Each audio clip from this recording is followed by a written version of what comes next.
শুরু করিতেছি মহান আল্লাহর নামে, যিনি পরম করুণাময় এবং অত্যন্ত দয়ালু। দেশের এই পরিস্থিতিতে, বন্যা পরিস্থিতিতে আমাকে আসতেই হলো আবার ভিডিওতে। আমি সোশ্যাল মিডিয়ার মাধ্যমে যেভাবে দেখলাম যে এত পানি, বিশেষ করে আমি আমাদের এলাকায় দেখলাম যে 93 সালের পরে হবিগঞ্জে এত পানি খোয়াই নদীর উপরে কখনো হয়নি। কারণ একটা ভারত থেকে একটা ড্যাম এটা ছেড়ে দেওয়ার কারণে পানি আর কোনোভাবে কুলায় উঠতে পারতেছে না আমাদের নদী। এইদিকে আবার আমাদের দেখলাম যে ফেনীতে তো মানে শুধু বাড়ির ভিতরে ঢুকছে তা না, বাড়ির চালের উপর দিয়ে পানি যাচ্ছে। এরকম কুমিল্লা, বিভিন্ন দেশের বিভিন্ন জায়গায় যেভাবে বন্যায় আক্রমণ করছে।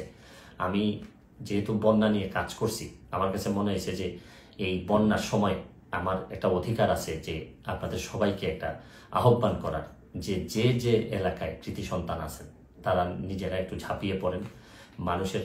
কারণ দূর থেকে বন্যা বলতে আমরা পানি দেখি, কিন্তু আপনি যদি কাছে যান, প্রতিটা পরিবার যে কি পরিমাণ কষ্ট হয়, কাছে গেলে বুঝতে পারবেন যে মানুষের কষ্ট।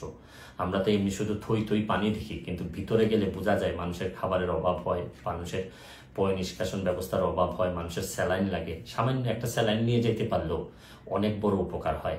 আমি বিশেষ করে প্রধান উপদেষ্টা মহোদয় ডক্টর মোহাম্মদ ইউনূস সাহেবকে অনুরোধ করব যে সারা দেশে ওনার তো তৃণমূলে কাজ করার অভিজ্ঞতা আছে, উনি যদি একটু ব্যবস্থা নেন মানুষ অনেক বেশি শান্তি পাবে। কারণ আমি আরেকটা জিনিস, আমার এলাকায় নিজের হবিগঞ্জের যারা যারা আছেন, যারা আমাকে আমার আত্মীয় স্বজন যারা ফলোয়ার আছেন, তাদেরকে বলবো যে আপনারা যেভাবে পারেন আমাদের এলাকার, অন্তত এলাকার মানুষগুলারে সেভ করার চেষ্টা করেন।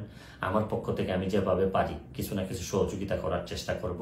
কারণ সবাই একসাথে দাঁড়াইলেই দেশের যে কোনো দুর্যোগে আমরা মানুষের কল্যাণ কিছু করতে পারবো।